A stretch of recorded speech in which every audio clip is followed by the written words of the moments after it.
Welcome back to what no one tells you about being chronically ill, because let's be real, it's a lot. This week I've got a spot and breaking out. I've also lost my microphone, so here we are. Chaos, type B kind of girl, you'll get to know that. Anyway, thank you to everyone that's asked for like longer videos on YouTube. So over on my TikTok and Instagram, a few people asked for like longer videos, so I think I'm going to try and do that and do more talking videos like this, like sit down, like deep dives, debriefs, all that kind of stuff. So if you do want to stick around for that, let me know, and let me know whether there's anything that you suggest. Obviously, when it comes to like chronic illness and endometriosis and all that kind of stuff, I'm navigating all of that, so it's kind of like we're navigating it together.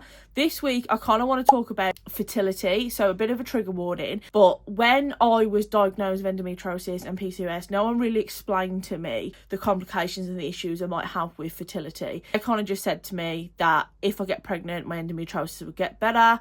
I told them I was worried about the fact that I might not be able to get pregnant, or that we was like trying and nothing was really working, and it was just like, come back when you're 30. They threw metformin at me and they set me on my way. Bearing in mind that was a while ago, and I am 30 this year, and I'm still none the wiser of anything to do with my fertility. I actually got a phone call today to say that I'm on the top of the list for some testing for PCOS, basically for fertility. So we've always got rejected. So we had 2 fertility referrals. One got rejected the first time because they put it on the wrong form, and secondly because of my BMI. So I can't get anything because of my BMI, and that's just generally the situation. But because I got my BMI down enough and I lost enough weight, I'm able to get some kind of testing. So that's kind of like where we're at now. But like this whole journey, like so many years of me navigating polycystic ovary syndrome and endometriosis, no one ever explained how that can impact your fertility. Like, it doesn't always. Obviously there's so many people that I know that have both conditions that are lucky enough to have children, so it definitely doesn't mean you can't, but it can make it a little bit more difficult. I actually had a private blood test recently, and yeah, so it actually showed quite a few things, because I've got PCOS, so my testosterone was raised, which is normal if you have a condition like PCOS.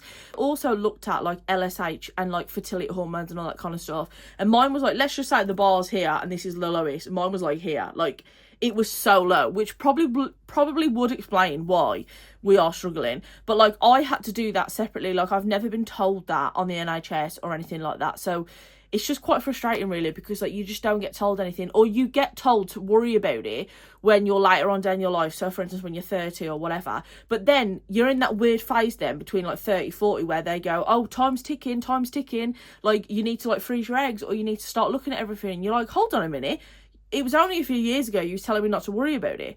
So I just find it's really frustrating, because I feel like some people are told and pushed to get hysterectomies. Other people are not. Other people get told that they've not got to worry. Other people do. And I just think, again, it's just like another frustration with the healthcare system, within women's health in general. And it's just, yeah, it drives me mad. And like, I've spoken to a lot of the girls on TikTok in my community and stuff, and they've experienced the same things. And yeah, it is just crazy, because like, I'm 30 this year, and honestly, like, in the course of my 20s, I never even thought I was going to get diagnosed with a chronic illness, let alone having to wonder whether I'm actually going to be able to have my own children one day. And it's just something that I don't think anyone is ever prepared for, really. And yeah, I just know that there's going to be so many other people out there that are experiencing this, and anyone on a fertility journey, trying to conceive, all that kind of stuff. Like, I'm sending you so much love, and I understand how that feels. Like, it's so, when you're in the depths of that and dealing with like endometriosis and other things on top of it, it can feel very isolated and lonely. And you fall down rabbit holes of the internet telling you what to do and telling you not what to do and all that kind of stuff, and it can just get like so overwhelming. So yeah, like, I just know how that feels. So if anyone is struggling with that, please reach out to me. I'm happy to have a chat with you. I actually do weekly PCOS and endometriosis live streams every Friday night over on my TikTok, so I'll link it in this video. So if you ever want to like jump in and like have a chat with us, you can do.